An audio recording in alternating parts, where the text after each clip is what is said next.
Welcome to our channel Educare with dear. প্রিয় ডিএলএডের ছাত্রছাত্রী, 2021-23 এবং 2022-24 সেশনের ডিএলএড ফাইনাল এক্সটার্নাল এক্সাম কখন হবে, কখন নাগাদ হতে পারে, এক্সটার্নাল কি সিলেক্ট হয়ে গেছে, তোমাদের যারা ফাইনাল এক্সাম দিয়েছো 21-23-এর এবং যারা 22-24-এর পার্ট 1 পরীক্ষা দিয়েছো তাদেরকে কপি চেক করা হচ্ছে, অর্থাৎ তাদেরকে খাতা দেখা হচ্ছে, কীরকম মার্কস আসতে পারে, পরীক্ষায় ওভারঅল কেমন হয়েছে, এবং তোমাদের কয়েকটা কমেন্ট আমি দেখলাম, বিশেষ করে গুরুত্বপূর্ণ যে কমেন্টগুলো রয়েছে যে অনেক কলেজের অ্যাফিলিয়েশন কিন্তু বাদ হয়ে গেছে, এখনও পর্যন্ত অ্যাফিলিয়েশনে বাদ রয়েছে বা স্থগিতাদেশ রয়েছে।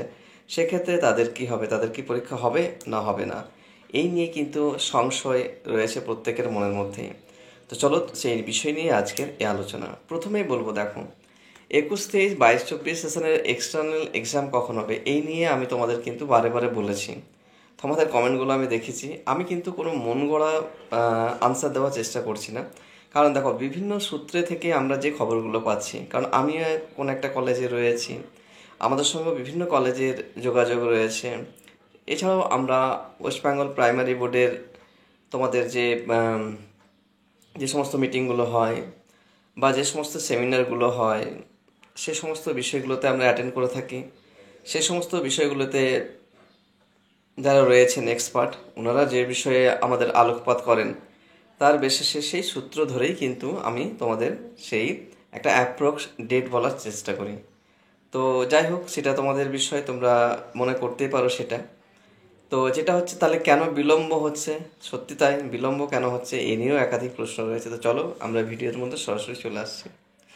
দেখো, প্রথমে বলবো 2021-23 সেশনের ডিএলএডের যে পার্ট 2 এর অর্থাৎ এক্সটার্নাল এক্সাম, সেটা ফেব্রুয়ারি মাস থেকেই আমি বলছি যে প্রথম থেকে হওয়ার কথা ছিল। তোমরা অনেকে আমি সেকেন্ড থার্ড উইক করে বলছিলাম, তোমরা অনেকে ফার্স্ট উইক করে বলেছিলে। চলো, সেটা কিন্তু তোমাদের ফেব্রুয়ারির ফার্স্ট বা সেকেন্ড উইকে হয়ে যাওয়ার কথা। তাহলে লেট হলো কেন? এখন দেখো, অনেকেই কিন্তু রয়েছে যারা কিন্তু ব্যাক ক্যান্ডিডেট রয়েছে, যারা এনসি পেয়েছে হয়তো 20-22 সেশনে ধরো, বা তার আগের সেশনগুলোতেও কোনো না কোনোভাবে হয়তো এক্সটার্নাল পরীক্ষা দেয়নি বা ব্যাক রয়েছে বা রিভিউ করেছে, এই নিয়ে বিষয়গুলো কিন্তু রয়েছে। এবং তাদের রেজাল্ট কিন্তু প্রকাশিত হয়েছে। সেক্ষেত্রে দেখা যাচ্ছে কি, রেজাল্ট প্রকাশিত হতে দেরি হয়েছে, স্টুডেন্টরা সেভাবে রেজাল্ট এখনও অনেক কলেজে হাতে পায়নি। এই নিয়ে কিন্তু তোমাদের বিভিন্ন কারণে তোমাদের বিলম্ব হচ্ছে এক্সটার্নাল এক্সামটার জন্য। আর এক্সটার্নাল এক্সামের যে তোমাদের যে রিটেন এক্সাম কপি কি চেক করা হচ্ছে? হ্যাঁ, এক্সটার্নাল এক্সামের আগে তোমাদের যে রিটেন এক্সাম সেটা কিন্তু অলরেডি সিলেক্ট হয়ে গেছে। মাস্টারমশাইরা স্যার ম্যামরা কিন্তু কপি অলরেডি সিলেক্ট হয়ে গেছে। কে কোন বিষয়ে কপি চেক করছে না করছেন, কপি কিন্তু চেক হচ্ছে সেটা অবশ্যই। আর কপি চেক হচ্ছে, যদিও কপি চেক হলে মোটামুটি একটা অ্যাপ্রক্স বোঝা যাবে যে কীরকম মার্কস উঠছে, কীরকম পরীক্ষা দিয়েছো না দিয়েছো সেটা। আরেকটা হচ্ছে যে 2022-24 সেশনের একই রকম সেম বিষয় তোমাদেরও তাই, যে 22-24 সেশনে যারা পার্ট 1 ফাইনাল পরীক্ষা দিয়েছো রিটেন এক্সাম, তাদেরও কিন্তু কপি চেকের বিষয়টা প্রসেসিংয়ে রয়েছে। তাদের কপি চেক বিষয় কিন্তু রয়েছে, খুব শীঘ্রই কিন্তু তাদের কপি চেকের বিষয়টা উঠে আসবে, তার কপি চেক হবে। এবং তাদের যে এক্সটার্নাল এক্সাম রয়েছে, এক্সটার্নাল এক্সাম কিন্তু 22-24 আর 21-23 একেবারে বলতে পারো 2-1 দিন বা 2-4 দিন কম বেশি হবে, অর্থাৎ একই সঙ্গে হবে। সেটা ফেব্রুয়ারি যেহেতু ডিলে হচ্ছে, আমরা দেখতে পাচ্ছি বিভিন্ন কারণবশত। দেখো, সমস্ত কারণ কিন্তু বলা যায় না বা বোঝাও যায় না কেন।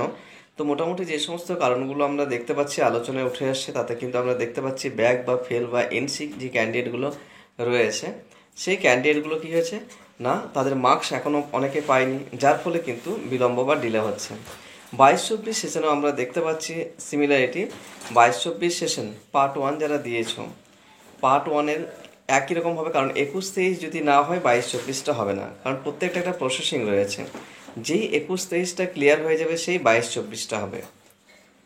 তাহলে 22-24-এ ধরে নিতে পারো যে 21-23 শেষ হলে, অর্থাৎ তোমাদের ফেব্রুয়ারি মাসের একে তো লাস্ট উইক চলছে, ধরো ফেব্রুয়ারি মাসের একেবারে শেষ দিকে অথবা মার্চ। এই কারণে বলছি আমি, কারণ একটা ডিউরেশন থাকে, একটা এক্সটার্নাল এক্সপার্ট যিনি আসেন তার একটা ডিউরেশন থাকে, হয়তো অন্তত 7 থেকে 10 দিন বা 12 দিনে একটা ডিউরেশন থাকে। সেই ডিউরেশনের মধ্যেই কিন্তু এক্সটার্নাল আসবেন। কারণ এক একজন এক্সটার্নাল হয়তো 2-3টে কলেজেও রয়েছেন, তাহলে ওনার পক্ষে সেখানে একদিনে যাওয়া সম্ভব নয়। আরও অনেকে কমেন্ট করেছে যে স্যার পরীক্ষা কি একদিনে হবে? দেখো, পরীক্ষার হিসেব মতো 25 স্টুডেন্টস করে হওয়া উচিত। এখন ডিপেন্ড করছে পুরোটাই এটা তোমাদের নিজস্ব কলেজের ওপর এবং এক্সটার্নালের ওপর। পরীক্ষাটা একদিনে হবে না, 2 দিনে হবে বা 4 দিনে হবে, তো সেটা তোমরা অবশ্যই তোমাদের কলেজের কাছ থেকে কিন্তু ভালো ইনফরমেশন পেয়ে যাবে যে কদিনে হবে। তো পরীক্ষাটা তোমাদের ধরে চলো ডিসেম্বরের শেষ দিক থেকে, ফেব্রুয়ারির শেষ দিক থেকে মার্চের প্রথম দিক করে। কারণ কয়েকটা কারণ তোমাদের আমি বললাম যে কারণে লেট হচ্ছে। আচ্ছা, এরপরে হচ্ছে যে মার্কশিট কখন পাবো? মার্কশিটের যে বিষয়টা রয়েছে, 21-23 সেশন কিন্তু মার্কশিট তোমরা পরীক্ষা হলে, কারণ ইন্টারনাল মার্কস সাবমিট হয়ে গেছে 21-23 এবং 22-24 উভয়েরই ইন্টারনাল মার্কস সাবমিট হয়ে গেছে। শুধুমাত্র তোমাদের আটকে আছে পার্ট 2 এবং পার্ট 1-এর 21-23, 22-24-এর শুধুমাত্র ফাইনাল এক্সটার্নাল এক্সামটার জন্য। তাহলে এক্সটার্নাল এক্সাম হয়ে গেলে, অর্থাৎ মাইক্রোলেসন 22-24 এবং ম্যাক্রোলেসন 21-23-এর পরীক্ষাটা হয়ে গেলেই কিন্তু মার্কস বা মার্কশিট পেতে খুব একটা বেশি সময় লাগবে না। ডিজিটাল মার্কশিট তোমরা খুব শীঘ্রই পেয়ে যাবে। পরীক্ষার 2 থেকে 2.5 মাসের মধ্যেই আমরা ধরে নিতে পারি যে আমরা মার্কশিট হাতে পেয়ে যাব। কারণ গতবারও আমরা দেখেছি তাই মার্কশিটে কিন্তু ডিলে হয়নি, কারণ সেক্ষেত্রে ডিজিটাল মার্কশিট তোমরা কলেজ থেকে সংগ্রহ করতে পারবে। তো আপাতত এই সমস্ত গুরুত্বপূর্ণ বিষয়গুলো তোমাদের সামনে তুলে ধরলাম। আশা করি তোমরা বুঝতে পারবে যে কোন কোন বিষয়গুলোকে আলোকপাত করা হচ্ছে। আর একটা সবথেকে গুরুত্বপূর্ণ বিষয় যেটা রয়েছে তোমাদের, যে যারা 22-এ টেট পাস করেছ, তারা কি ইন্টারভিউয়ে ডাক পাবে? এটা অনেকে আমাকে জিজ্ঞেস করেছো কমেন্ট করে। তো দেখো, যদি সব প্রসেসিং সব ঠিক থাকে তাহলে অবশ্যই পাবে। কারণ সেক্ষেত্রে তোমার যদি সমস্ত কিছু ডিএলএড, কারণ 20-22 বা 22-এ যারা টেটটা পাস করেছো, তাহলে 22-এ টেট পাস করেছো মানে তাদের ডিএলএড আমরা ধরে নিতে পারি যে ডিএলএড করা রয়েছে। ডিএলএড যদি তার মধ্যে করা থাকে, কিংবা হয়তো 21-23 সেশনে ডিএলএড করছো, তাদের তো একটা পরীক্ষা হয়ে গেছে, 2টো পরীক্ষাই হয়ে গেছে, কিন্তু একটা মার্কশিট তো তোমরা পেয়ে গেছো। তাহলে হিসেব মতো কিন্তু তোমরা অবশ্যই ডাক পাবে। তো চলো, এই বিষয় ছিল আজকের গুরুত্বপূর্ণ আলোচনা। হ্যাঁ, এছাড়াও তোমাদের যদি কোনো কমেন্ট থাকে, কোনো প্রশ্ন থাকে, অবশ্যই কমেন্ট বক্সে জানাবে। আর প্রত্যেকে প্রস্তুত থাকো তোমাদের 21-23 এবং 22-24-এর মাইক্রো এবং ম্যাক্রো লেসনের জন্য। তো খুব শীঘ্রই দেখা হচ্ছে পরবর্তী ভিডিওতে। একটা তোমাদের যে প্রশ্নটা ছিল যে যাদের কলেজ অ্যাফিলিয়েশন পায়নি, অনলাইনে দেখছো যে কলেজের অ্যাফিলিয়েশন নেই, তাদের পরীক্ষা কি হবে না? দেখো, তাদের পরীক্ষা হবে। কারণ কলেজ অ্যাফিলিয়েশন পায়নি যদি বলা হয়, বা যেটাই বলো তোমরা, তাহলে এখন হয়তো সেটা, কিন্তু তোমাদের সেশনটা তো আগেই শুরু হয়েছে। তোমাদের অলরেডি 21-23 বা 22-24 তোমাদের তো অলরেডি শুরু হয়েছে। তোমাদের সেশনটা কিন্তু কমপ্লিট হবেই। অতএব তোমাদের এক্সটার্নাল পরীক্ষা হবে, তোমাদের সে বিষয়ে কোনো দুশ্চিন্তার কারণ নেই, তোমাদের পরীক্ষাটা হচ্ছে। ঠিক আছে? আর অ্যাফিলিয়েশনের বিষয়ে সেটা দেখো পরবর্তী বিজ্ঞপ্তিতে হয়তো সেটা কি হয়। তো চলো, আমরা প্রত্যেকে সে বিষয়ে লক্ষ্য রাখবো। আর প্রত্যেককে বললাম যে এক্সটার্নাল যে এক্সাম রয়েছে সেটা দিকে ফোকাস রাখো।